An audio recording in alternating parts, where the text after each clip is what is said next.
Ladies and gentlemen, good day and welcome to IKS Health Q1FY26 earnings conference call hosted by ICICI Securities. As a reminder, all participant lines will be in the listen-only mode, and there will be an opportunity for you to ask questions after the presentation concludes. Should you need assistance during the conference call, please signal an operator by pressing star, then 0 on your touchtone phone. Please note that this conference is being recorded. I now hand the conference over to Ms. Ruchi Mukhija from ICICI Securities. Thank you, and over to you, ma'am. Good morning, ladies and gentlemen. Thank you for joining us today on Q1FY26 earnings call of IKS Health. On behalf of ICICI Securities, I would like to thank management of IKS Health for giving us opportunity to host this earnings call. Today, we have with us Mr. Sachin Gupta, Founder and CEO, Ms. Nithya Subramaniam, CFO, and Mr. Saransh Mundra, AVP Investor Relations.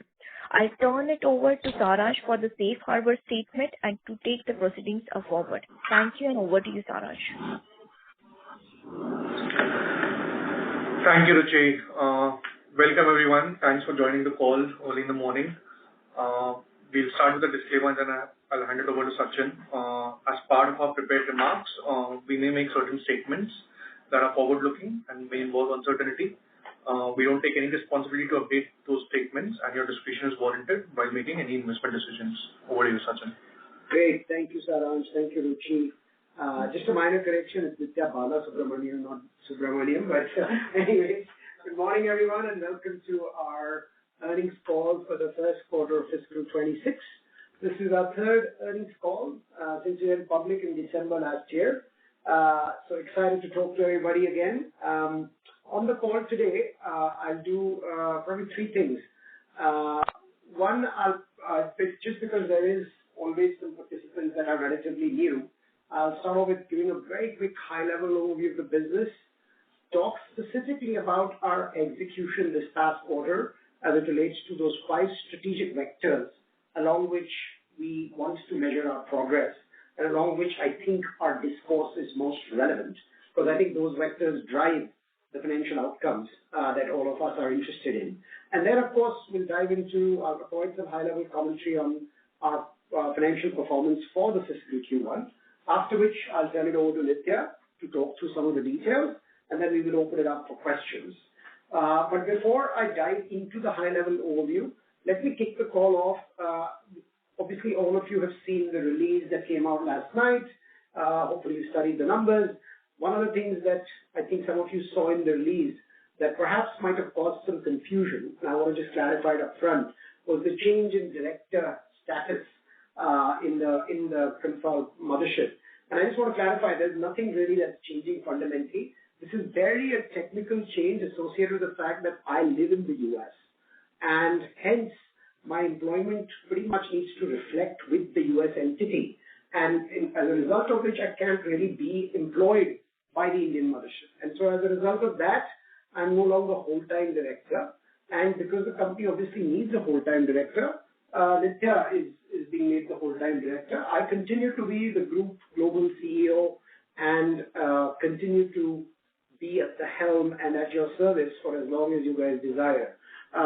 So just wanted to clarify that up front because it felt like it was causing concerns or ripples.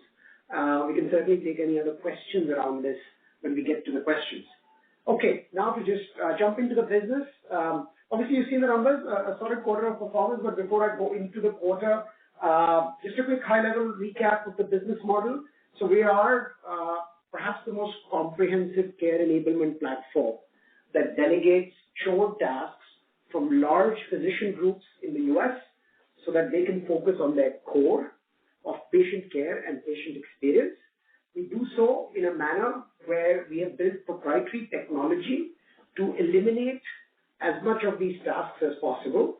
And because technology often doesn't entirely eliminate the task, our technology is coupled with our global human capital, which becomes a very important human in the loop, also from a safety perspective, to deliver these tasks.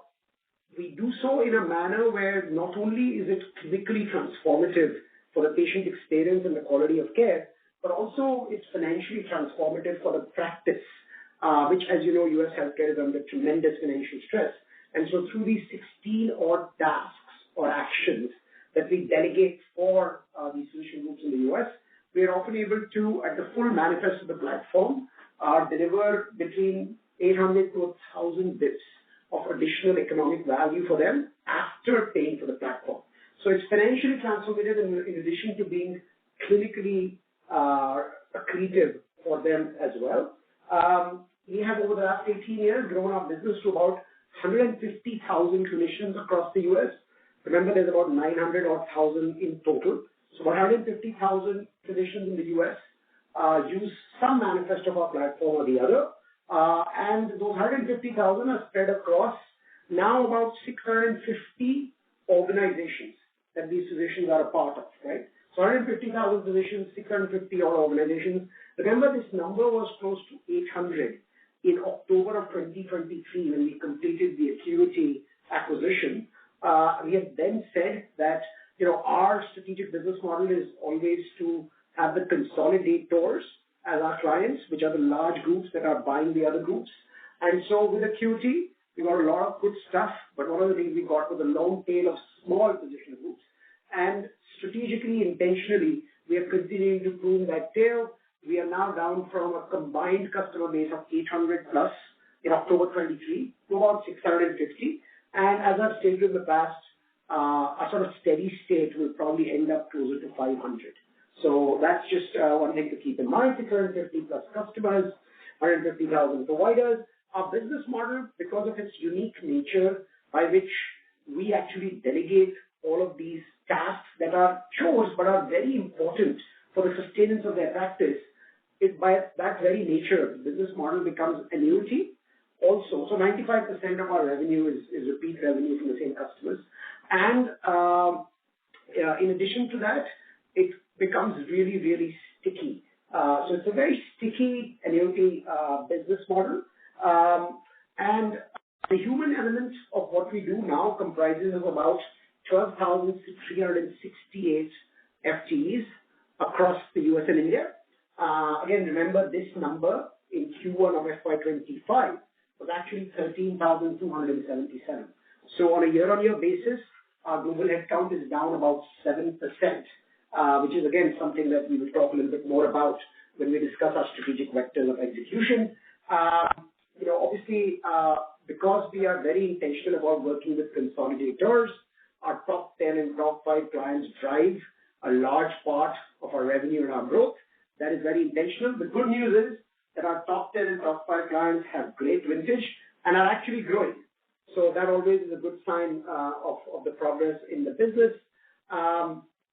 Also, as you probably already know, we operate in a very large TAM. Our TAM traditionally was about $225 billion just in the physician market in the US. Starting about a couple of quarters ago, as I mentioned, we have also pivoted our business model based on the pull that we saw in the market into the acute or hospital RCM space. And that has expanded the TAM to north of $260 billion, of which really only about $35 billion has been delegated. So it's still largely automatically an in-sourced market. And yet, I think that the pressures that the US healthcare system is facing, cost, quality, access, it's becoming imminent that this TAM, the outsourced TAM of $35 billion, is actually going to grow faster than the overall market. So the market's growing at 8%, but the outsourced market is growing at 12%. And this is important again because I keep saying if we're growing faster than 12% on a constant currency basis, we are gaining market share. If we're growing slower than 12%, we're losing market share. So that's an important indicator and something to always watch out for. Now, if that 12% further accelerates because of the pressure in US healthcare, we'll certainly keep you updated, and that should also reflect in our growth.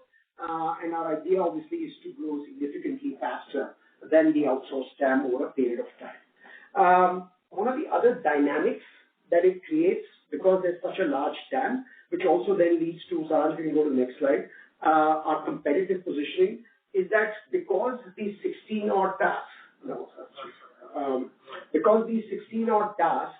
have a TAM of about 260 billion, the reality is that the TAMs of several of these tasks individually is quite large, right? For example, clinical documentation, which is reflected in our Scribble product, could be a 30 billion TAM. The 4 or 5 features that comprise ambulatory RCM is a $40 billion TAM. And so as a result, there is several genres of competition that we have to deal with.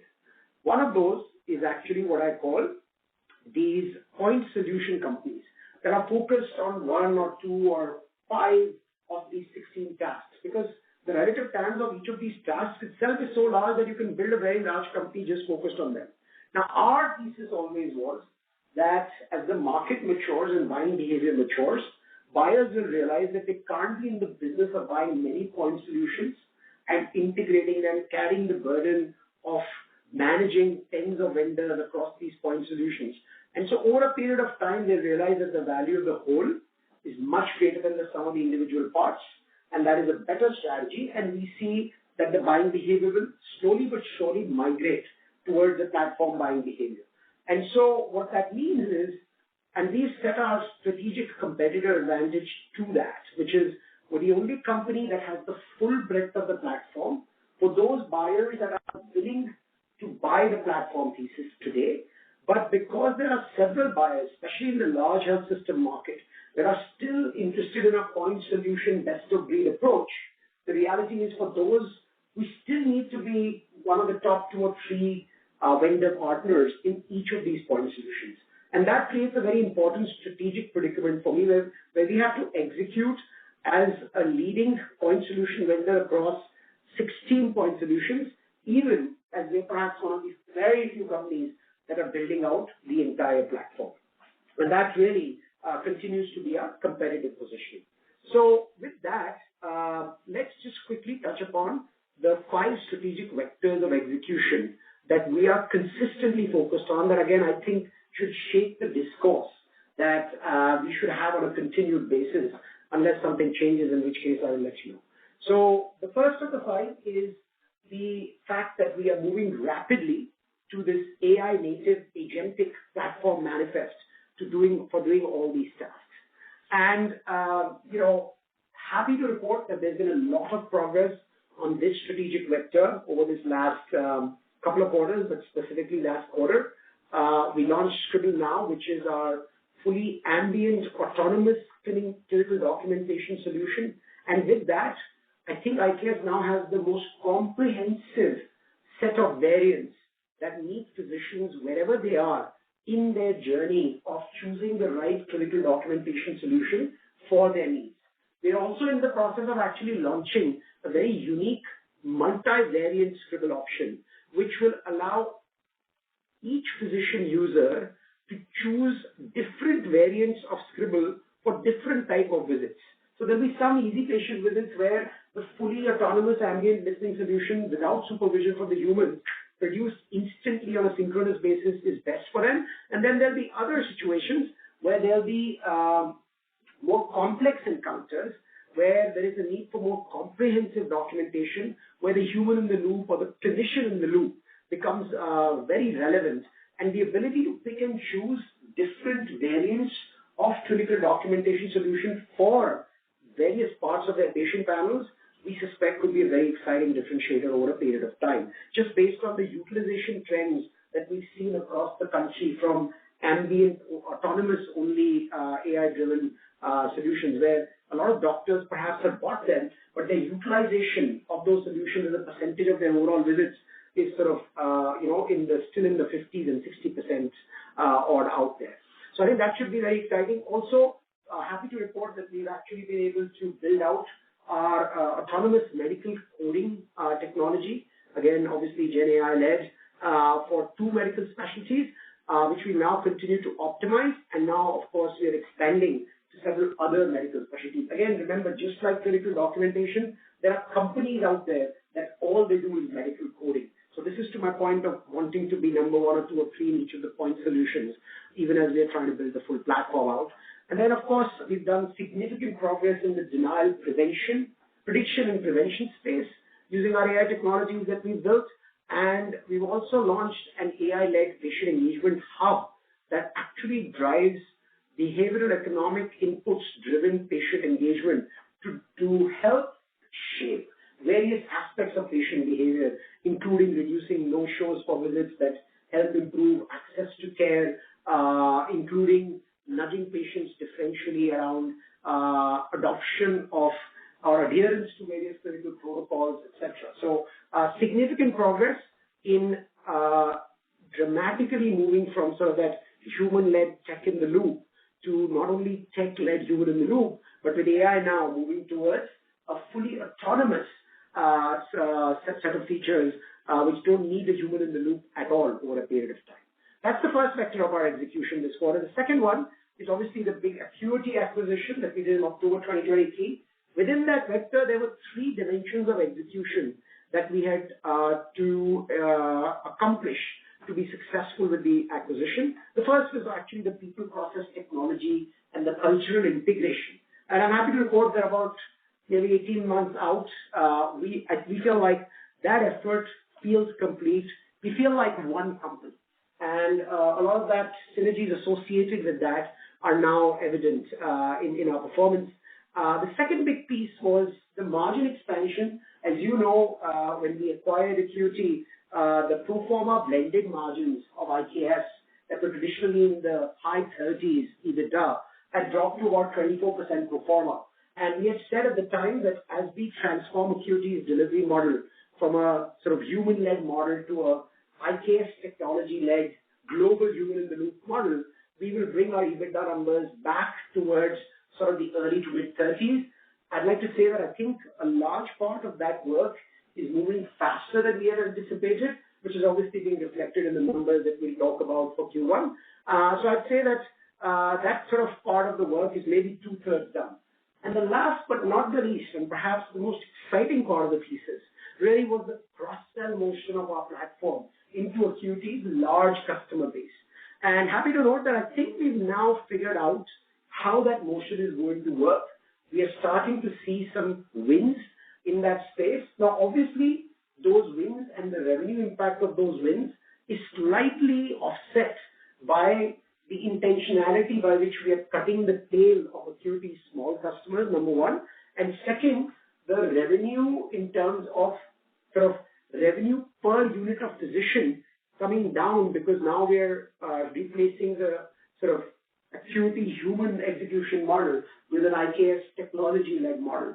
So important to note that even as we are starting to feel early tailwinds of the cross-sell motion, some of them are offset by the intentionality of the pruning of the tail as well as the revenue per unit coming down even as margins improve in the Acuity customer base. So overall, I think a solid quarter of execution on the Acuity vector. Third, this predicament of establishing leadership in each of the point solutions, even as we continue to build the platform. I think it's great to receive some recognition from Black Book as the number one partner in AI-driven RCM and in medical coding, and then as it relates to clinical documentation, both by KLAS and Black Book. So, continued progress in that dimension. And of course, the biggest validation of progress there is customer wins, customer expansions, which we'll continue to talk about every quarter and that we've continued to make some exciting progress in. We have now figured out our go-to-market strategy and have established our go-to-market teams in line with that go-to-market strategy. So, we have 4 segments of the market, large single specialty groups, large primary care and multi-specialty groups, large health systems, large and medium-sized health systems, and then last but not the least, absolutely, a whole market segment is United Healthcare, which is the largest employer of physicians in the world with 50,000 plus physicians. And happy to note that I think we have now dedicated teams across all of these market segments that are really, really starting to hum and drive some energy. And along the lines of the buying trends, I want to clarify, we continue to see more platform-based buying behavior across the large single specialty and the large multi-specialty group market segments. The large health system market segment is still more point solution oriented, so we have to drive the land and expand motion there. And then the mid-size health systems actually are starting to show more and more proclivity towards the platform thesis. So we continue to drive those along those lines. And then last but not the least, here is an important, very, very important vector for our future, especially those of you that are not only interested in our next 1, 2, 3 years, but our next 5, 7, 10 years. We feel like we are in the process of building a very important moat, long-term moat, by becoming more and more of an outcome-oriented company. So what do I mean by that? Right? Our pricing model was always percentage of customers revenue-based. It was never NFT-based pricing, which has obviously been an advantage for us. But when I talk about being outcome-oriented, we're now actually talking about deal constructs that fundamentally align us upstream with our customers in a manner where we achieve 3 things by doing this alignment of outcomes. First, we actually, while aligning ourselves with the outcomes, we are only in those constructs like we did in Palomar. We'll talk about Western Washington Medical Group again. We are actually only bringing the full manifest of the platform to those customers. So as a byproduct, we're creating more and more examples of the platform thesis and the value of the whole being greater than much of some of the individual parts. Second, these deals are typically much longer term deals, right? So for example, Palomar was a 15-year deal. Western Washington is a 30-year deal for all practical purposes, perpetually. So they bring a different level of long-term stickiness to our core business model of the platform. And third, they actually create a second set of economics if we can do them right. Because now, not only are we getting our economics for the deployment of the platform, but we also get to participate in the outcomes that we generate through the platform on the client's P&L. So that could be a very, those 3 sort of key criteria are the ones that we will continue to use to drive this outcome-oriented company thesis. And the biggest execution challenge that it presents is that now not only are we responsible for the deployment of the platform, but we are also responsible for driving change in the customer's organization so that they actually produce the outcomes relative to what the platform can do. This has been a big challenge for customers, so we're solving for that challenge, but it is a unique sort of capability that we have to build over a period of time. And I'm happy to note again that in these dimensions, we've made some really good progress.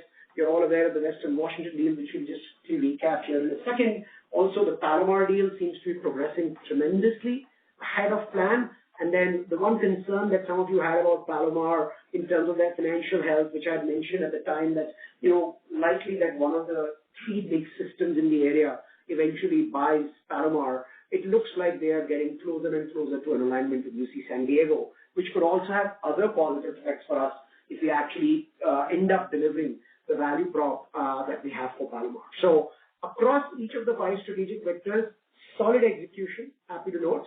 And all of that, I think, has resulted into a fairly strong quarter for the fiscal Q1 of fiscal year 26. Happy to note that we have been able to drive a 16% year-on-year growth for the quarter, coming to a revenue of about 740 crores. On a constant currency basis, that's 13%. So as I was saying, we're gaining market share, not losing market share. Also important to note that this is in spite of the continued headwind of pruning the sort of acuity tail, if you would, and the transformation that we continue to do in the acuity install base as it relates to that affects their unit price realization that we get per physician, but improves our margin significantly. And that margin improvement is actually reflected in our very strong EBITDA performance for the quarter, coming in at 32% or 238 crores, which really is a growth, a year-on-year growth of 36% in EBITDA margins, which then translated to an even stronger PAT growth of nearly 59%, with our PAT coming in at 151 crores for the quarter. Obviously, the PAT growth is even faster than the EBITDA growth, primarily because our interest costs are coming down as we are continuing to pay down the debts, which is something I'm sure that they will drive into. And then, very important to note that all of this has been achieved, like I was saying, with 12,368 employees compared to the 13,277 that we had in Q1 of last fiscal. And that's, as I said, really important because this is the true reflection that for 16% growth or 13% constant currency growth, we have actually reduced the workforce net by 7%. So the gross reduction, as you can imagine, is pretty significant.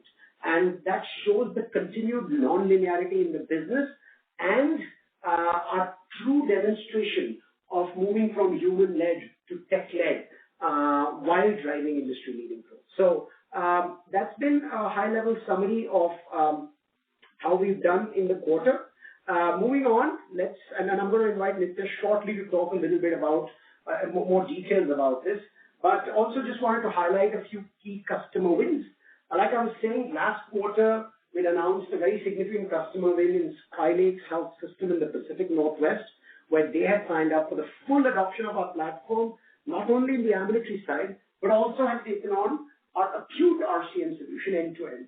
Happy to note that we now have our second end-to-end. We have other acute RCM customers that are also ramping, that are not end-to-end, but Mission Community is our second end-to-end acute RCM customer. So obviously that segment, that mid-sized health system segment of the market is continuing to show promise. Behavioral health is one of the most important and fastest growing specialties in healthcare today, given the ramifications it has on chronic disease. And so happy to note that we have announced a relationship with Bicycle Health, which is a private equity-owned leading platform, already emerging as a leading platform for behavioral health. And then we've expanded our relationship with Ortho New York to now include our virtual clinical assistant program, which then moves that relationship to a full platform thesis. And then obviously we've seen some continued growth in our top health system customers. This one is an example of a top health system that we've been able to drive tremendous cross-sell and are now expanding the coding relationships. So remember, like I said, in the large health system market, it's still a sort of land and expand motion, whereas in the other segments of the market, we're seeing more and more proclivity to the platform. So an exciting quarter of client success. And then last but not the least, actually two other points. Western Washington, we had a specific call dedicated to it, but just to recap, this is a monumental opportunity for us for several reasons. One, here we actually get to go all the way upstream and participate in the value creation with a significant sized primary care and multi-specialty group. We've, as you know, invested $17 million to get a 48% stake in the MSO that has a perpetual contract to manage all of the non-clinical operations, except in fact all of the operations other than the actual delivery of care by the doctors is managed by the MSO, and we have a 48% stake in the MSO for our investment, and that MSO is now contracted with IKS back to back to leverage our entire care enablement platform to help doctors in delivering better, safer, more efficient care. And so this also becomes, if you would, our live lab to demonstrate the full value of our platform in deep integration with the Epic system, which is, as you know, one of the most significant health record systems or systems of record prevailing in the provider community in the U.S. And again, I think it, for us, checks all the three boxes of long-term stickiness, full platform adoption in integration with Epic, and then the second set of economics where our 48% stake in the MSO would actually create that second set of economics in addition to the traditional economics that the platform creates on our P&L. So super excited about this deal, and its success will be defined by, we anticipate at the deployment of our platform, likely upsides of 15% plus in revenue for the same patient mix and the same payer mix.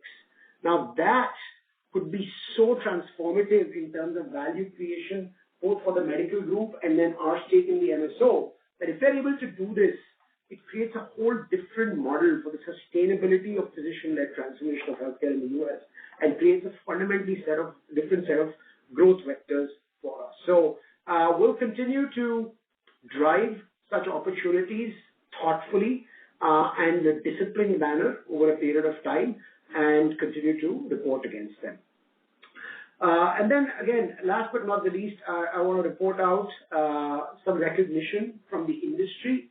Happy to note that our CFO, Nitya, has been awarded the Best Woman CFO by Business World, and also we were recognized for significant success in the mergers and acquisitions organizational category for our Acuity deal.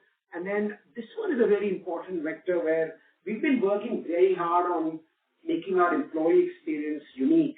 And happy to note that I think not only do we have recognition, but we're actually at a point where I think our employee turnover is at an all-time low from the history of IKS. So with that, all in all, a strong quarter, continued progress along the dimensions that we had said. And I'll now turn it over to Nitya to talk us through some financial details of the quarter, after which we'll open up for questions. Thank you, Sachin. Good morning, everyone. We have already covered the highlights on this slide, so why don't we dive straight into our cash flow metrics. Saransh, if you can go to the next slide. In terms of operating cash flow, we ended the quarter at 165 crores, and free cash flow came in at 137 crores. These numbers are net of an upfront performance guarantee we have extended to the tune of $5 million to a multi-specialty primary care organization, one of the market segments that Sachin had highlighted earlier in the call today. With our continued strong cash generation, our net debt position continues to improve. As you can see, by the end of the quarter, our net debt position stood at 448 crores. And with continued cash generation in the future quarters as well, you will continue to see this number improve. If we can go back to the previous slide. Our EPS for the quarter stood at 9 rupees, which represents a 58% growth year on year and a 2% growth quarter on quarter. Our return on equity metrics again remain very healthy and very strong. For the quarter, our return on equity metric stood at 31%.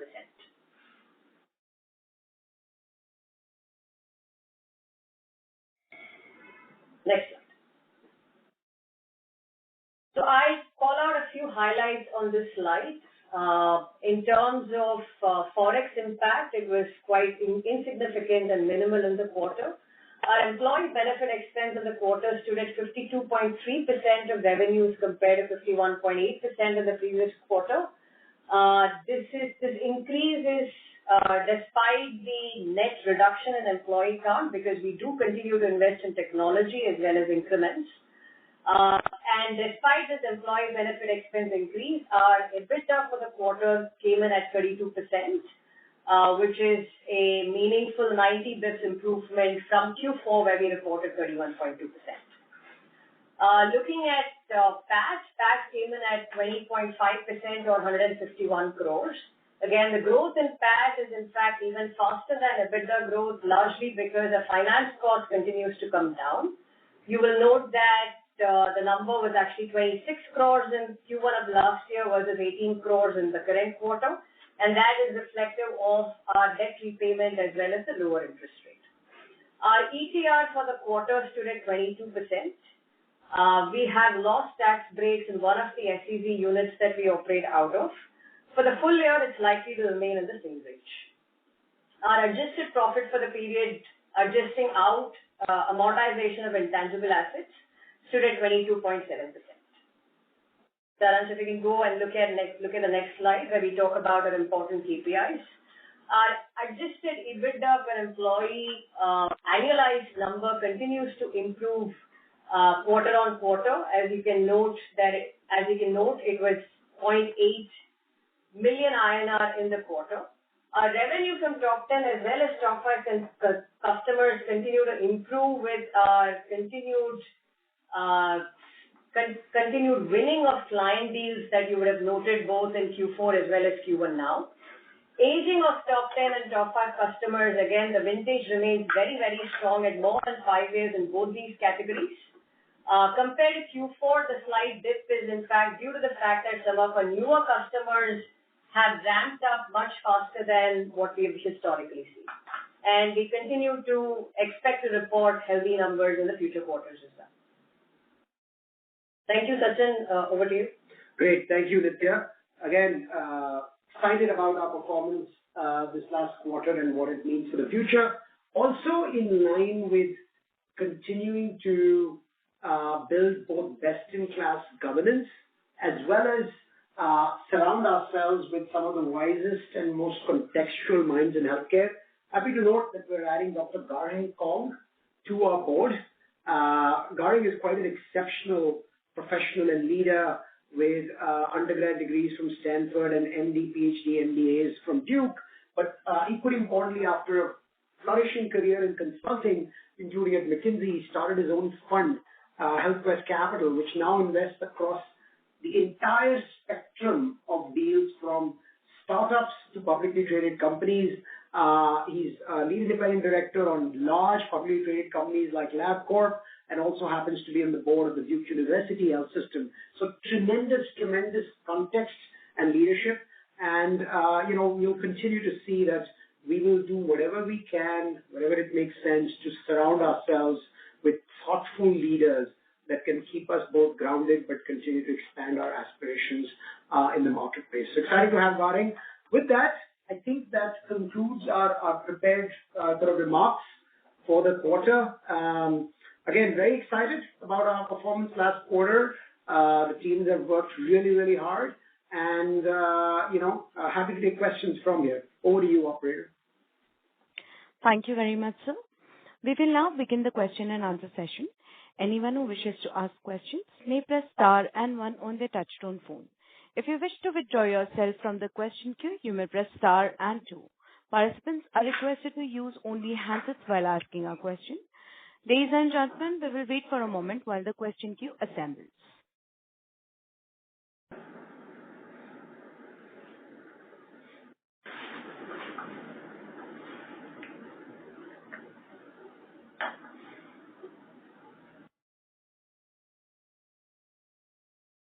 The first question is from the line of Sagar Dhawan from ValueQuest. Please go ahead.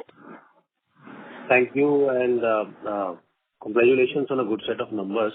My first question is on the strong growth that we are seeing in the top 5 client bucket. Just wanted to understand better what is driving this.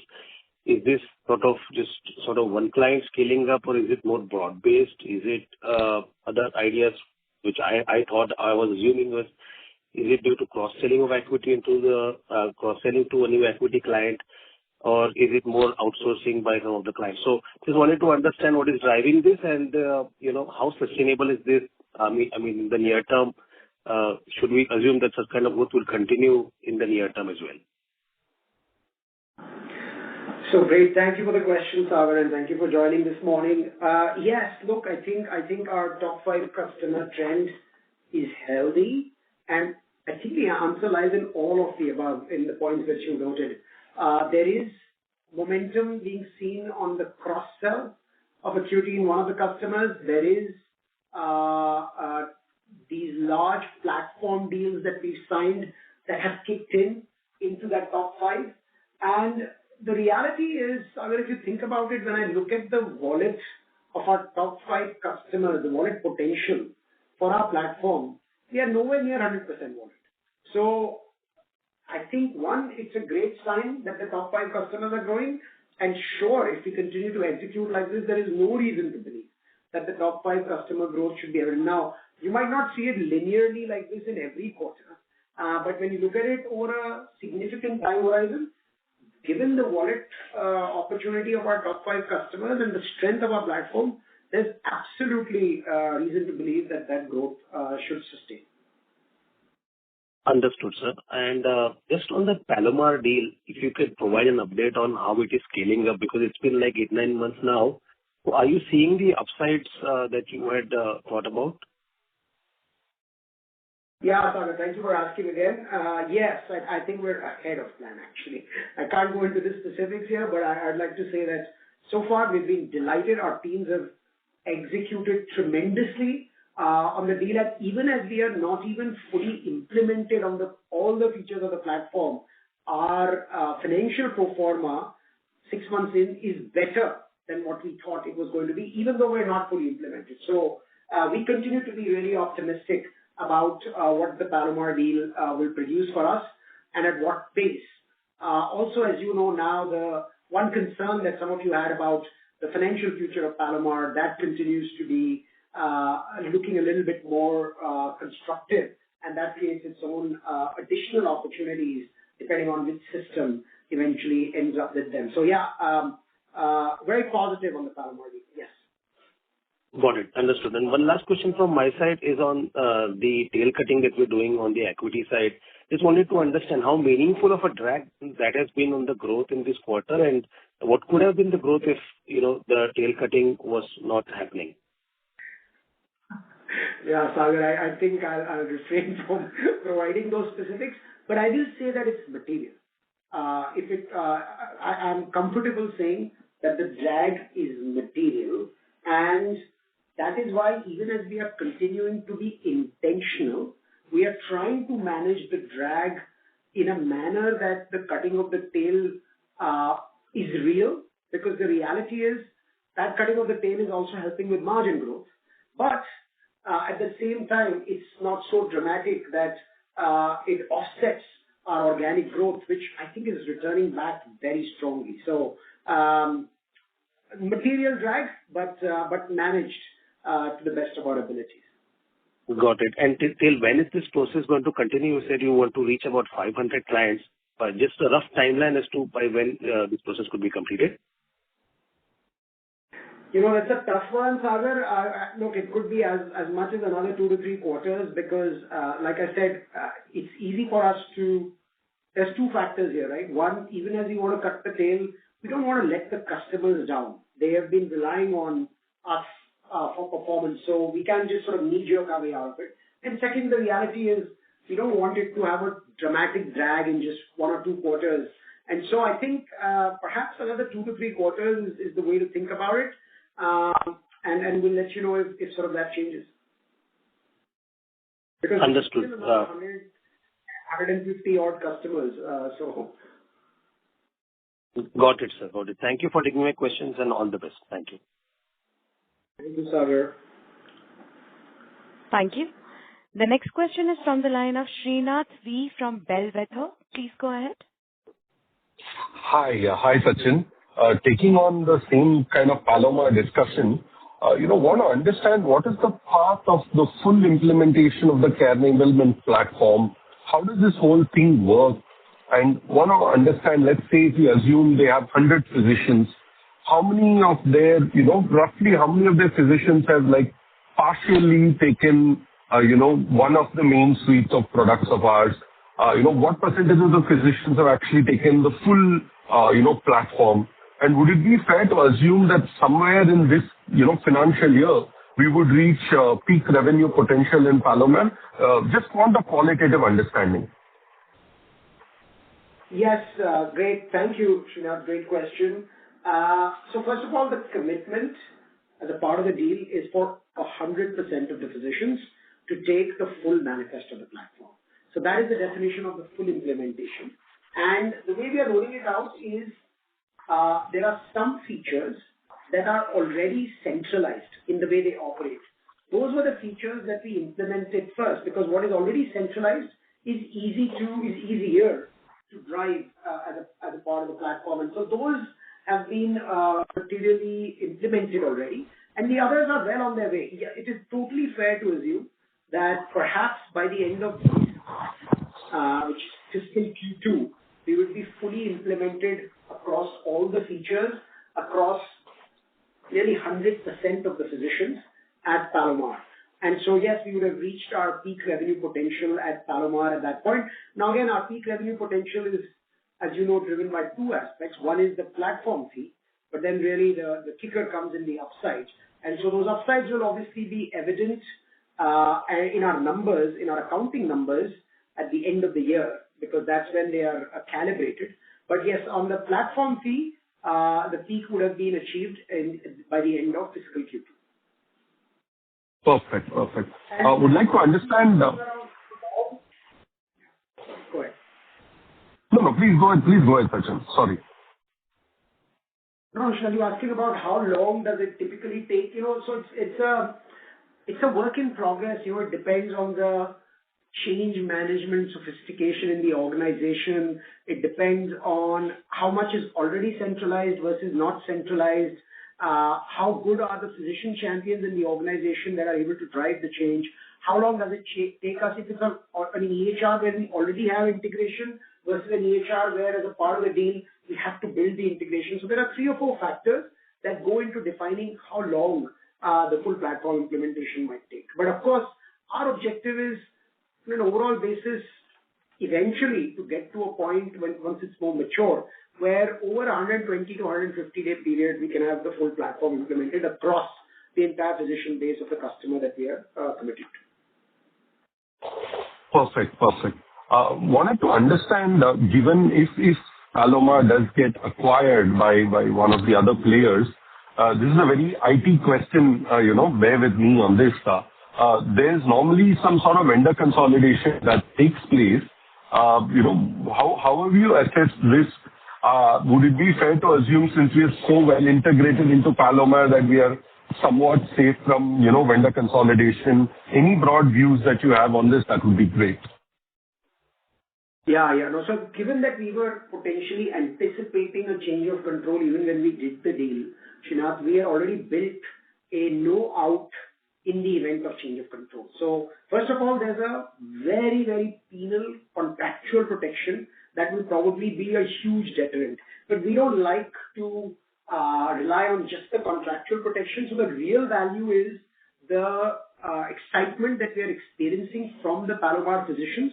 And what we are most excited about in talking to their CEO is the fact that if they're able to demonstrate the type of ROI that we are talking about, Srinath, I think it will be like impossible to imagine that whoever the acquirer is, whether it's UC San Diego or one of the other 2 systems, they would not want to adopt some manifest of such an approach in their employed physician base, their employed physician base is 10 times the size of Palomar's employed physician base. So, you never know what exactly will happen, but one, I think we are contractually totally protected.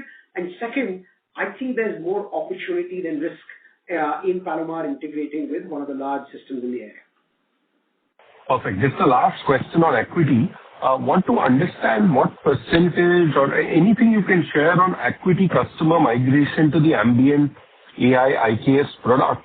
Given that it delivers significantly more value at a significantly lower price, one would assume that within 1 year, which would be a standard contracting cycle, then a large part of customers would have migrated, but I don't think that is the case. So want to understand, where are we on the migration? Is it 30, 40, 50% of the customers? And if there's a bottleneck, what would be the bottleneck? And thanks a lot for answering all my questions in great detail. Sure, Srinath. No, I think, look, the bottleneck is really organizational inertia more than anything else. And so these are large health systems that have relatively long decision cycles. And so I would say that we are not near the completion of this transition. And like I was saying earlier, I think just like the cutting of the tail perhaps has another 2 to 3 quarters of runway, I think the remainder of this fiscal year is probably a good way to think about when that transition might get completed. Different customers are in different phases of that transition. And remember, the transition is in 2 features, not just clinical documentation, but we're also driving that transition in medical coding, where again, they were in medical coding in a very, very heavy human-led, stateside human-led model. And now with our autonomous coding across 2 specialties and our superior global execution coupled with autonomous coding, we're also driving transition there. So I'd say perhaps a fair way to think about it is over the rest of this fiscal, we should have largely completed that transition. Which is why... Thanks a lot, Sachin. By that time, we would have gotten our operating margins, our EBITDA, to a place that could perhaps be called sort of steady state. Perfect. Thanks a lot. I'll get back into the question queue. Thank you. Thank you. The next question is from the line of Ruchi Mukhija from ICICI Securities. Please go ahead. Thank you for the opportunity and congratulations, Sachin and team, for a great set of numbers. First question, we are now in 18-month journey of transitioning activity business. Also, the loss of large client and the start of last fiscal is in the base. So is it fair to assume that now as we transition to different quarters of current fiscal, we should see the YY growth momentum of our business accelerate and move more closer to what we used to do now prior to activity, more like a 20% growth mark? Hi, Ruchi. Thank you for the question. As you know, we don't give guidance on future growth, but I think the cues lie in the answers that I sort of tried to give earlier, which is I think we still have 2 to 3 more quarters of acuity customer tail reduction as well as acuity margin optimization. And so perhaps fair to assume that the headwinds in revenue associated with those 2 endeavors should be completed by towards the end of this fiscal, let's say fiscal Q4, certainly fiscal Q4. So I think that probably is the timing to think about the return to pure growth margins, pure growth versus sort of pure organic growth being offset by some of this intentional headwind that we are driving to drive that sort of balance between revenue growth and margin growth. Got it. So end of this fiscal. Secondly, in our top 5 clients, looks like the Palomar deal has scaled up, and now we have different set of top 5 clients. Also, it would be great if you could talk about the transition time for Palomar, and do we expect similar transition time for the Western Washington Medical Group with 2 to 3 quarter transition? Should that also lead to change in our top 5 customers? Good question. Palomar, like I was saying in my earlier question, I think by the end of this quarter, the current quarter that we're in, we should have completed the full implementation. On Western Washington, yeah, I think it's a fair assumption that in about 120 odd days from now, we should be fully implemented. It's subject to us getting the full Epic integration going, which we are working on. That's the only sort of bottleneck there, and we're working through that process. So perhaps another 120 odd days. Whether or not Western Washington enters our top 5, I can't tell you, Ruchi, right now, because it's also a function of what happens to the current top 5 and how quickly they grow over the next 120 to 150 days. But obviously, it will become a substantial customer, and certainly in the top 10, perhaps in 120 to 150 days from now. Got it. And lastly, could you highlight to us how the cross-sell deals or cross-sell activities panned out during the quarter selling IKS solution to acuity customers? Yeah, look, like I was saying earlier, I think we are still in the early innings of that journey. But the good news is that I think we figured out how to orchestrate it, more or less. How to work in that motion that is activated by the legacy acuity salespeople, and then how they partner with the sort of overlay partner sales engine that we built that can elevate the conversation. So I think plenty of green shoots. One, we actually announced publicly a top 5 health system in the country where we have driven a cross-sell motion very successfully. And there's several others in the hopper. Another one of them is a top 5 health system in the country. So, I'd say still early, but I feel like after a whole bunch of sort of trial, experimentation, what works, what doesn't work, how to incentivize both the sales engines appropriately. First, trying to do it with a platform approach, but then learning that large health systems don't yet have the appetite for the platform approach, but have much greater proclivity for point solutions. I think we figured out the motion. And so, hopefully we'll see the fruits of that, and I can do a second tick mark on that cross-sell motion in the next quarter. Got it. This one is for Nitya. you did mention that this quarter we paid $5 million as part of one of the deal. Do we expect such payout during the current quarter besides the Western Washington Medical Group in any of other deals? Ruchi, I'll obviously not be able to talk about what might or might not pan out in the current quarter, but I think from a more philosophical perspective, Sachin and I had mentioned earlier that in each of the market segments that we operate in, we might do one deal or two. These almost always tend to be full platform deals where, and these tend to be very, very long-term deals as well.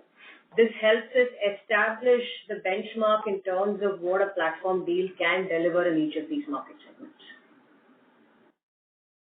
Got it. Thank you and all the best. Thank you. Thank you. Thank you. The next question is from the line of Nilesh Jain from Astute Investment Management. Please go ahead. Hi, thank you for the opportunity and congratulations, Sachin, for a great set of numbers. My first question is on your, revenue growth. Obviously, top 5 has grown very well to the north of 70%. But when I look at your, other top 5 clients and non-top, apart from top 10, it has been flat more or less. So how should we look at the, top line growth apart from your top 5? Maybe you can talk about the organic side of the growth. We can understand that over time, once you cut down the tail, we can expect at least you grow faster than the outsourcing industry, which is expected to grow at 12%. Yeah. So I think, again, I'll just sort of, at the risk of repetitive, I'll say that, first of all, on a quarter-on-quarter basis, it's not easy to, I wouldn't call one quarter a trend where the top 5 are growing and the top 10, the next 5, which are the top 10, are not growing so much that now that's a trend. I wouldn't go so far as to say that. Let's play it out. Right now, I can tell you that we're seeing fairly secular growth across existing customers and the new pipeline. And as you can imagine, given that the cutting of the tail and the transformation of the acuity book has a drag on the revenue growth, and I said it's a bit of a material drag, you can estimate what the organic growth really looks like, right? And that's what I would say. It's very hard for me, and I'm deliberately not trying to not answer your question, but I don't want to give guidance. I can't give guidance, number one. And number two, I continue to believe passionately that if we continue executing it the way we are, we will continue to grow significantly faster than the 12% TAM growth. Probably maybe you can just help me with the organic growth, just a rough range, that will be helpful, if you can share. What do you mean by organic growth? What do you mean by organic growth? All growth is organic only, no? So last year base would have equity number as well, right? Which we might not have grown as compared to IKS legacy clients. Yeah, but now, see, by the same quarter last year, the integration was complete. So all growth compared to Q1FY25 is all absolutely organic growth. So because there is growth in some acuity customers as well. If you're asking me to tell you what is the reduction of revenue in acuity and increase in IKS, that unfortunately I can't do because we are really operating like one company, right? Now there's no longer an acuity account or an IKS account, right? There are so many accounts where we have already activated a cross-sell motion, and so those accounts are joint customers. So I don't know whether to account their revenue in legacy acuity or legacy IKS. I don't know how to strip those out together. But again, I think if you just do broad math around, we have 16% growth in spite of a material headwind associated with what we are deliberately doing on customer tail and revenue optimization. It should give you a fairly decent idea of what the growth net of that or prior to that would look like, right? Okay. Okay. No problem. Thank you. My second question is on, you talked about radiology partners. So just wanted to understand how is, that progress going on that side, and are we looking at any JV sort of, transaction there? So that relationship is interesting in that it has not yet converted to a JV. The way we had structured that relationship was that it has to grow to a certain threshold, at which point it makes sense to JV. The relationship has not yet grown to that threshold, so I don't see a JV conversion happening in the next couple of quarters. But we'll continue to track how that goes. The key there is my whole concept on a JV here, Nilesh, on any of these JVs is first the customer should have fully manifested the platform in their install base. Now they have 3,000 radiologists. There's still a long, long way to go before a large part of their 3,000 radiologists have adopted this program. Also, we've already started to figure out a whole bunch of tech interventions that are changing that virtual radiology assistant model even as we were implementing them. So I think more to come, not close to JV yet. Okay, sure. And my last question is to Nitya. Wanted to understand on the employee side. Obviously, we have been reducing, the employee count since last few quarters. So, wanted to understand how do we see the general trend in terms of, are we done more or less on the rationalization of the employee side? Or we see there's further scope there? So you'll obviously see a balance in terms of our continued optimization of the legacy equity workforce. I think like Sachin pointed out, there's at least another 2 to 3 quarters where we'll continue to optimize and as we deploy our technology and achieve the right balance between onshoring and offshoring. However, we are of course growing, even as I say that in the same breath, we're also growing significantly in other parts of our business. And therefore, we do need to therefore support that growth with additional employees, both in terms of technologies as well as other administrative employees. So I think overall, you'll probably see that number inch up in the rest of the year as we continue to support the growth that we're anticipating. Sure. And just on the EBITDA margin, once we reach mid-30s, do we expect to see further scope of expansion there of margins over time, 2 to 3 years time frame? Look, I think we've said continuously that we expect to get somewhere in the early to mid-30s. As you can see, we're already past the early 30s, almost well ahead of what we had said. And so I just still maintain that, Nilesh, that we will see ourselves getting to early to mid-30s, and we think margins should stabilize at that rate.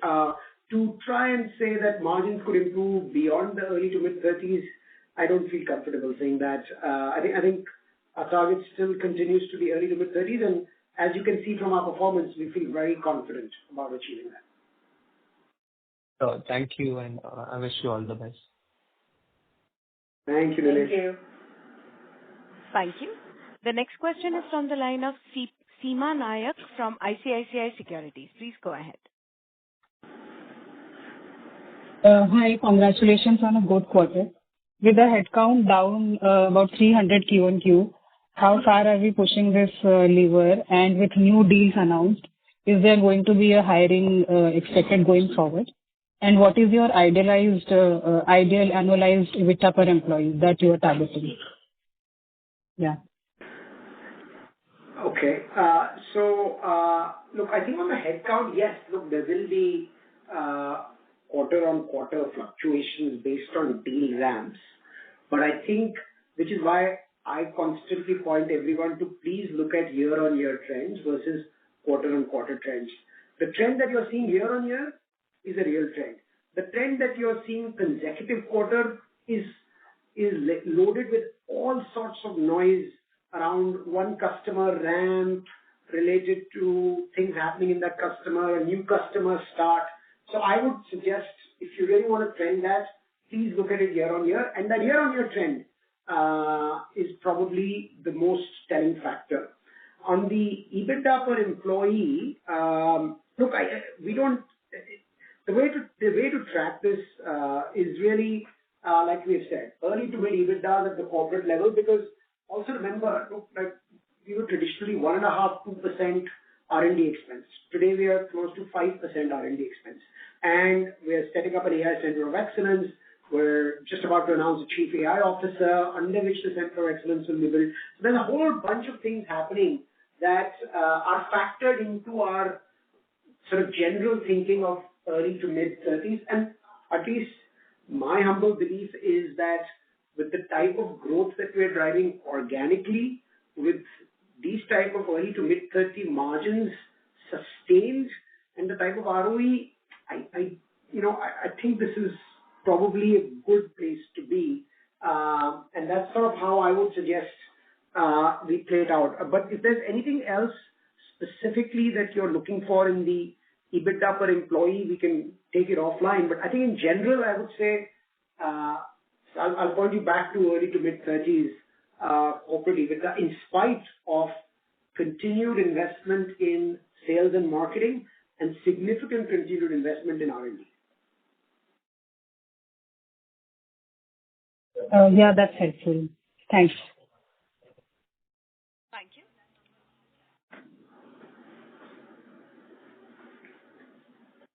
Ladies and gentlemen, that was the last question for today. I would now like to hand the conference over to Mr. Saransh Mundra for closing comments. Thank you, and over to you, sir. Thank you everyone for joining the call. Please reach out in case you have any additional questions. We'll be very happy to answer. Thank you. Thank you, everyone. Appreciate it. Thank you very much, sir. Thank you, members of the management. Ladies and gentlemen, on behalf of ICICI Securities, that concludes this conference. We thank you for joining us, and you may now disconnect your lines. Thank you.